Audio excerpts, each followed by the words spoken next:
course, a lot of attention around that. Will be live on eNCA as well once the proceedings get underway a little bit morning. Well, let's just try and get a sense then of where the legal basis is for this bail application. I'm joined by legal analyst Melusi Xulu, making time for us this morning. Melusi, good morning to you. Let's just first of all talk about what is a bail application. This sits outside of the trial, to the best of my knowledge. So it's the merits of the trial aren't going to come into effect here.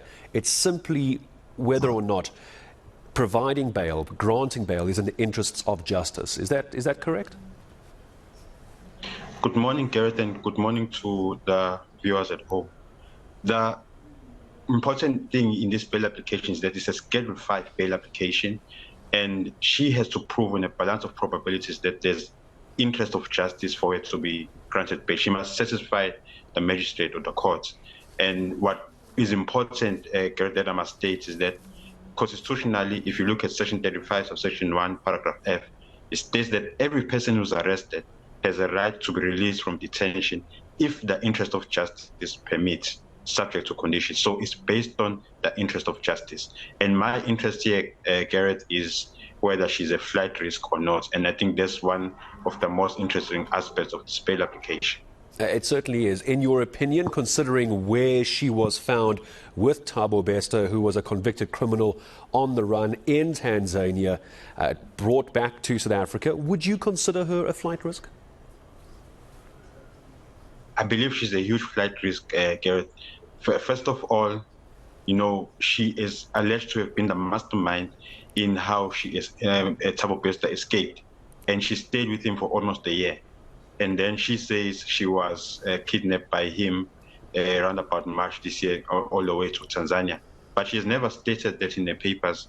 I mean, if she was abducted or kidnapped, wouldn't that be the first thing she would state when she was arrested by the police, and to say thank you for coming to my rescue? And she didn't. So she's a flight risk in my view, and I see she has a huge hill to climb. But let's see how the defense or her attorneys will, address, the court, because yesterday it was her affidavit. So I'm interested in how they will address and point out the legal aspects of her being a flight risk or not, and that will be, a huge aspect of this bail application.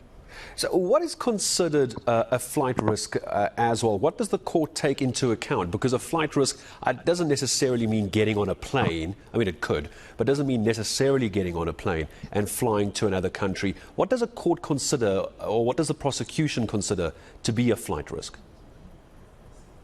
Well, the prosecution will look at, the emotional ties that the accuser has to the place where the matter is being held. They'll also look at the strength of the case. How strong is the case?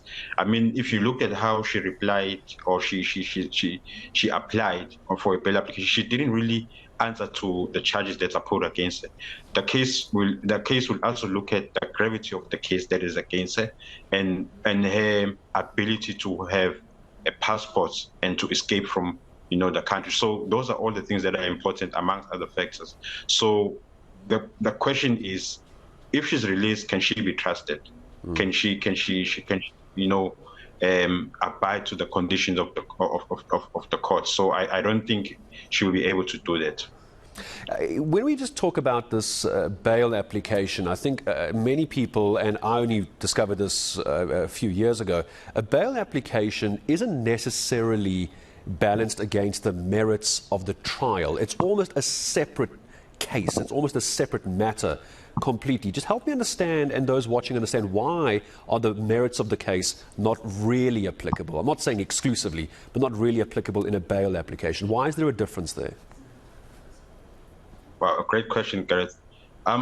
Look, what is important is when she gets a bail application, is she a good candidate for bail application? So we're not going to do a trial before the trial has started. One of the cases I usually refer to, an old case, but it's still applicable, is a case of eNCA in 1991, where the court said a bail application is not necessarily a trial. It's not necessarily a situation where, the accused will be punished before the trial happens. She or he will be presumed to be innocent until proven guilty, and ordinarily she should get bail. But here's the important part: if that will not prejudice the interest of justice. So the major question is, will her release prejudice the interest of justice? And if the question is answered to the affirmative, then she will not get bail today or tomorrow if it's...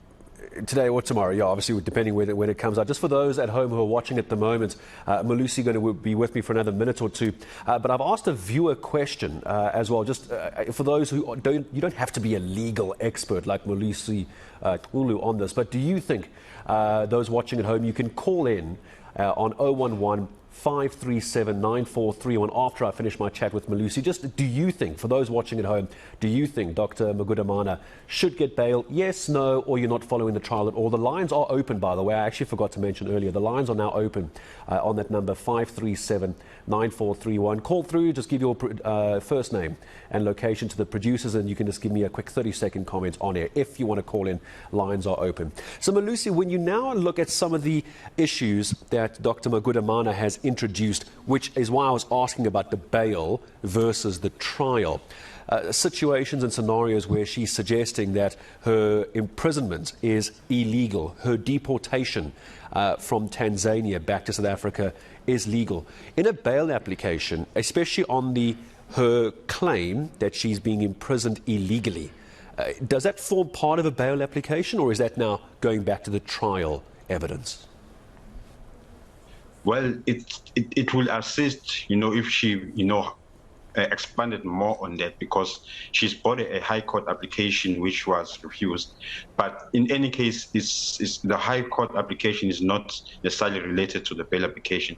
But she did not really raise the aspect of whether, she was arrested illegally. She just wanted to focus on the fact that she was abducted, and she never focused on that when she was applying yesterday. But I may be mistaken. But when I watched and rewatched last night, she didn't focus on that. She only focused on her to get bail.